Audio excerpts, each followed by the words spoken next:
Bienvenue à Sujet Capital, un balado mensuel à propos de la gestion passive de portefeuille et de la planification financière et fiscale pour les investisseurs à long terme. Vos hôtes pour ce balado sont James Parkin et moi-même, François Doyon-Larochelle, tous deux gestionnaires de portefeuille avec PWL Capital.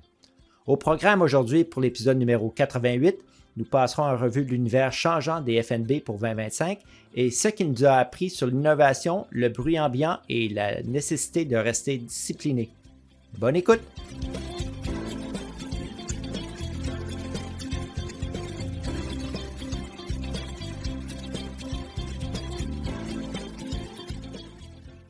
Salut James, comment ça va aujourd'hui? Ça va super bien, François. Je suis de retour après 3 semaines de vacances en Angleterre et en Écosse. Donc, bien reposé et très beau voyage, très content. Excellent, bien content de te revoir parmi nous. Merci. Donc, dans le podcast aujourd'hui, on va se plonger dans le paysage des FNB après une année mouvementée en termes de lancement de nouveaux FNB, tant aux États-Unis qu'au Canada. En 2025, on a assisté à un nombre record de lancements d'FNB, en particulier d'FNB actifs plutôt que d'FNB classiques basés sur des indices.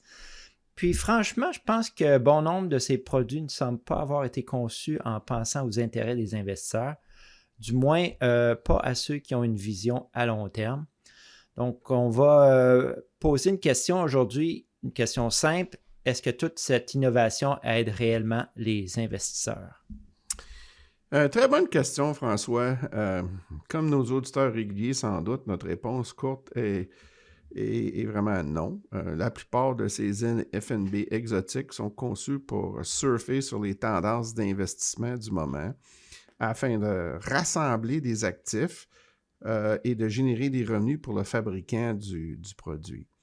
Mais ce qui est plus important pour nous, puisqu'on utilise des FNB couvrant l'ensemble du marché, c'est d'examiner et d'évaluer l'impact potentiel que ces produits, les nouveaux produits, pourraient avoir sur les marchés financiers à long terme.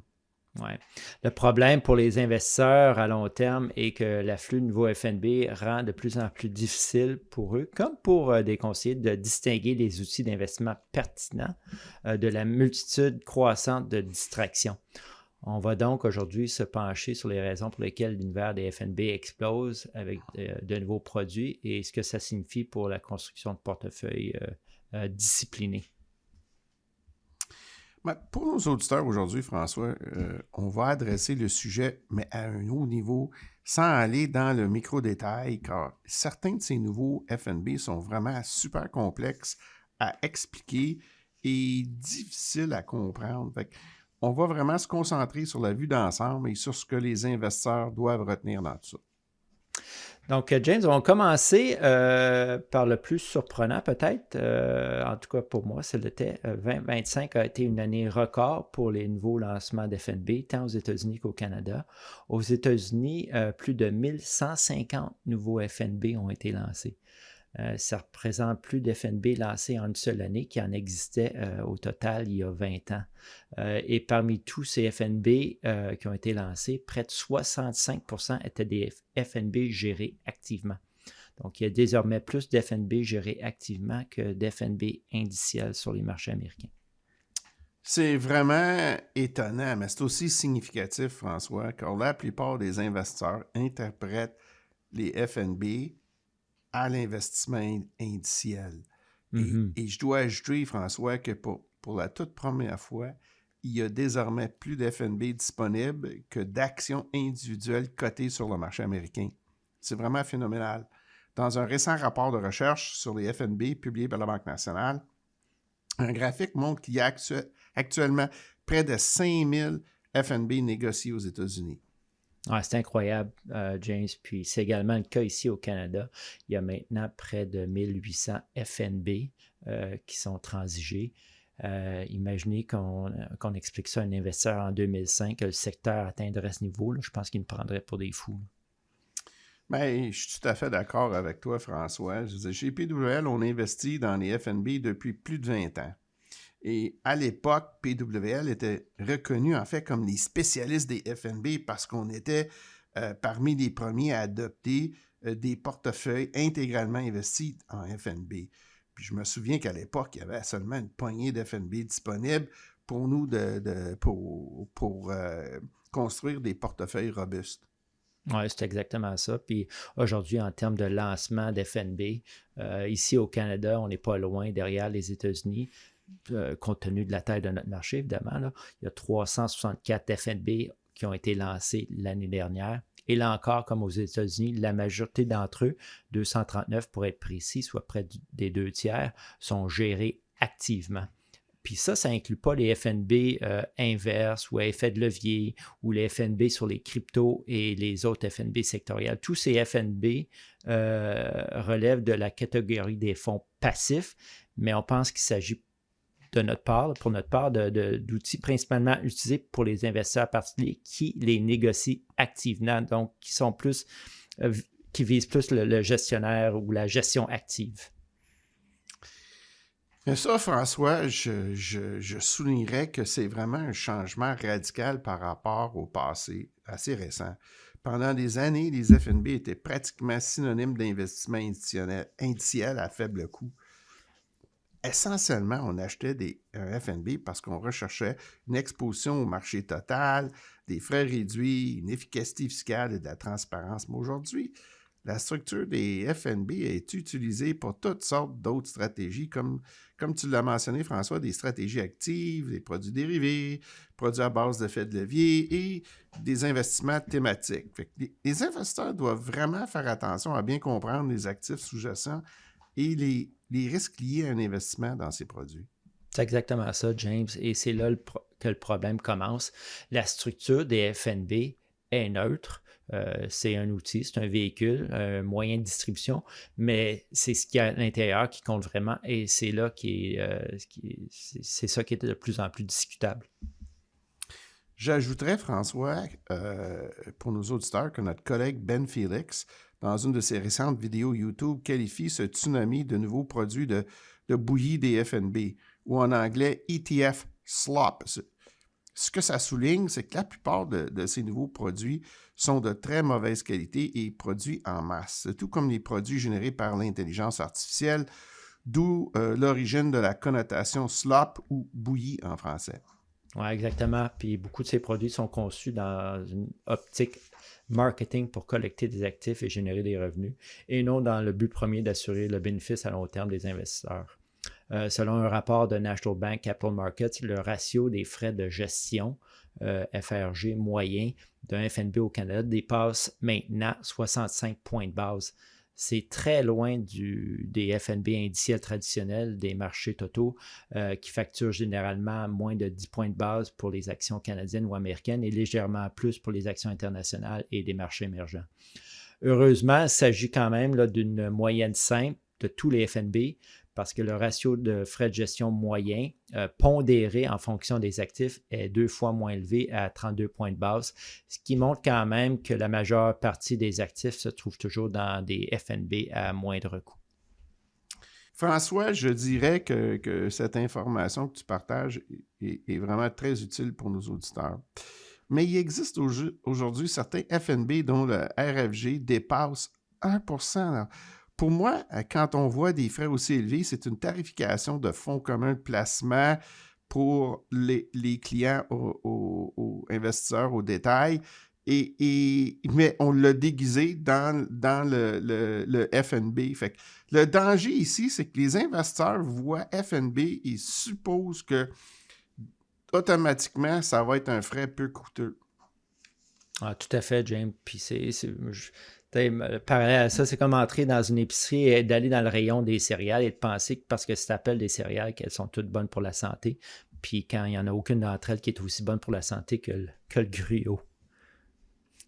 Ben moi, c'est une très bonne analogie. Moi, j'adore le gruau chaud le matin, surtout pendant les mois les plus froids de l'année. Fait que nos auditeurs réguliers connaissent notre conviction en faveur des FNB indiciels de marché totaux et à faible coût en matière d'investissement.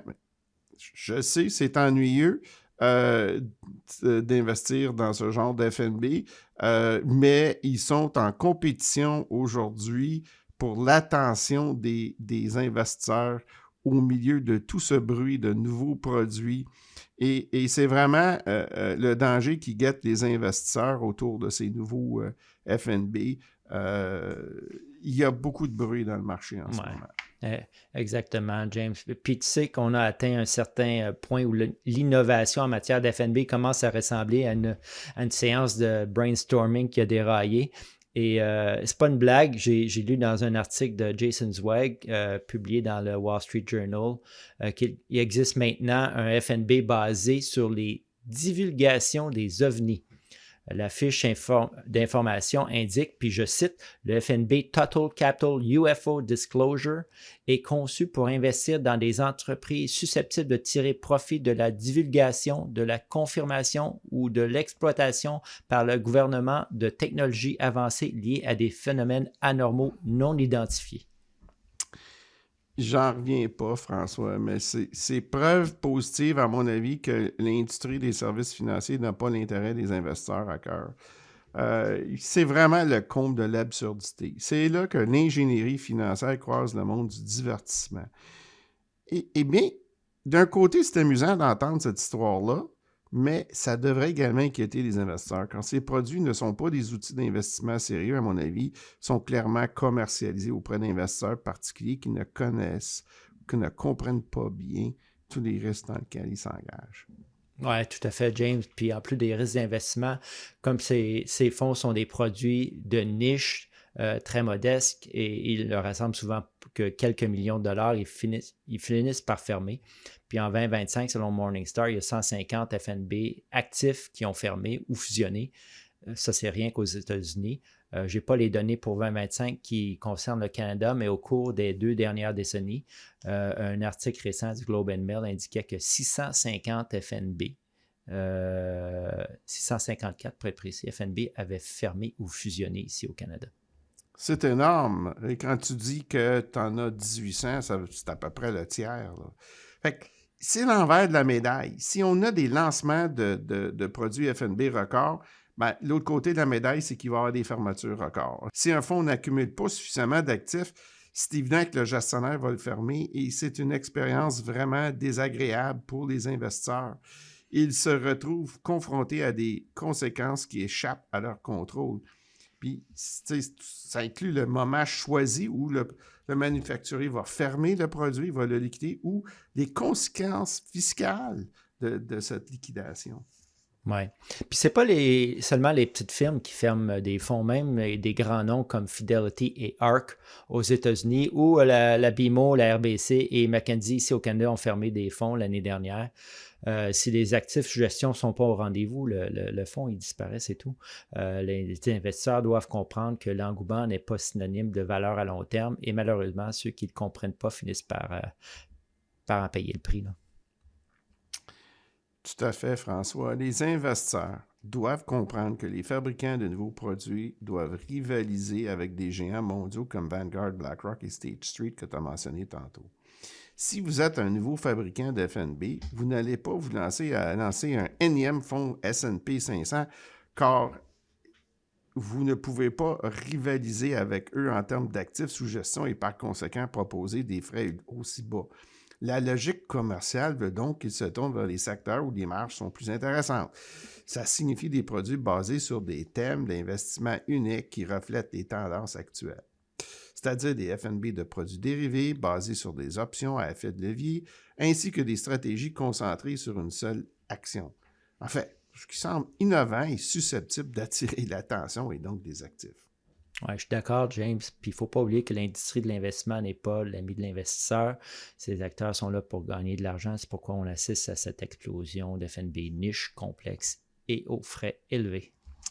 Oui, et l'industrie vise directement les points sensibles des investisseurs sur le plan psychologique avec des thèmes qui exploitent l'optimisme et la conviction que les tendances récentes vont se poursuivre. Donc, l'investisseur est en mode « fear of missing out », FOMO. Donc, on a peur de manquer le bateau. Par exemple, les FNB d'options d'achat couvertes, ou en anglais « covered call », qui exploitent le désir des investisseurs pour la sécurité de revenus. Un autre exemple est celui des FNB de type buffer en anglais, qui exploitent le biais d'aversion à la perte des investisseurs. D'autres exemples encore, des FNB inversés ou à effet de levier sur une seule action. Et finalement, les FNB crypto conçus pour la spéculation pure. J'entends là que les investisseurs font des paris à court terme sur la direction du marché. Tout à fait, James. Et le nom FNB donne l'impression que tout est simple et accessible. C'est comme mettre une machine super compliquée dans une jolie boîte toute simple. Exactement. Et c'est pourquoi les investisseurs doivent redoubler de vigilance. L'enveloppe est facile à comprendre, mais la stratégie qui est sous-jacente ou les actifs qui s'y contiennent dans l'FNB ne le sont peut-être pas. Mm-hmm. Oui, le marketing est puissant. Le secteur utilise des mots comme le revenu, coussin, résultat défini, rendement, IA, innovation. Et tous ces mots-clés, là, ils déclenchent des réactions émotionnelles chez l'investisseur. Oui, c'est vraiment vrai ce que tu dis, François, mais ce ne sont que des promesses marketing creuses. En revanche, les aspects ennuyeux comme la diversification, les frais réduits ou la discipline à long terme ne bénéficient pas du même budget de marketing. Oui, c'est là toute l'ironie, James, parce que alors que l'univers des FNB fait de plus en plus de bruit, les preuves en faveur des FNB indiciels à faible coût cessent de grandir ou de se renforcer. Tant le rapport Morningstar 2025 Active versus Passive Barometer que le rapport SPIVA 2025 de Standard & Poor's nous donne raison encore.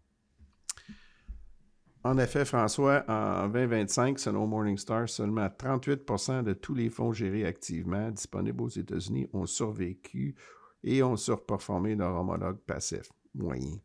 Il est important de noter ici que l'étude Morningstar ne compare pas à des indices de référence, mais compare les fonds passifs réels avec tous les autres portefeuilles actifs dans lesquels les investisseurs peuvent investir. C'est une distinction importante que tu fais ici, James. Maintenant, on continue avec le rapport Morningstar. Les résultats des gestionnaires de fonds actifs en actions américaines là, avaient un taux de réussite qui était similaire à l'ensemble du marché avec 37%, comparativement à 38% du chiffre que tu as mentionné précédemment. Regardons maintenant les résultats des gestionnaires internationaux. Ils ont fait légèrement mieux que les gestionnaires d'actions américaines avec un taux de réussite de 48%, donc un peu un pile ou face.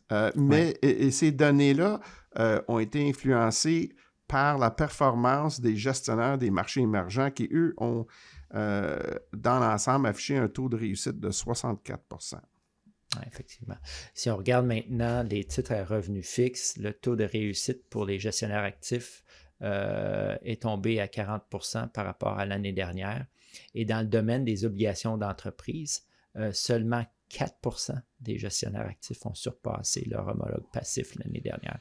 C'est vraiment un très mauvais résultat, François. Mais encore, ce sont les chiffres à long terme que l'on devrait regarder et partager avec nos auditeurs. Si on examine les données sur 10 ans, par exemple, jusqu'à la fin 2025, globalement, aux États-Unis, seulement 21% des fonds gérés activement ont survécu et ont surperformé leur homologue passif.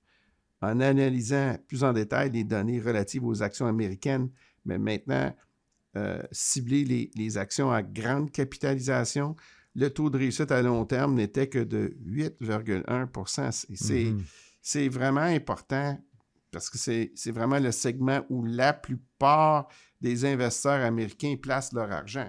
Fait que ça signifie que plus de 9 gestionnaires de portefeuille sur 10 sont incapables de surpasser leur homologue passif sur 10 ans.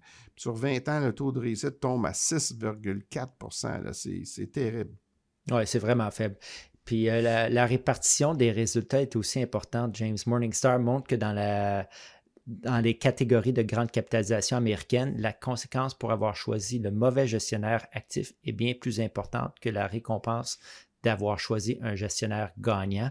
La distribution des rendements excédentaires là, est asymétrique vers la baisse.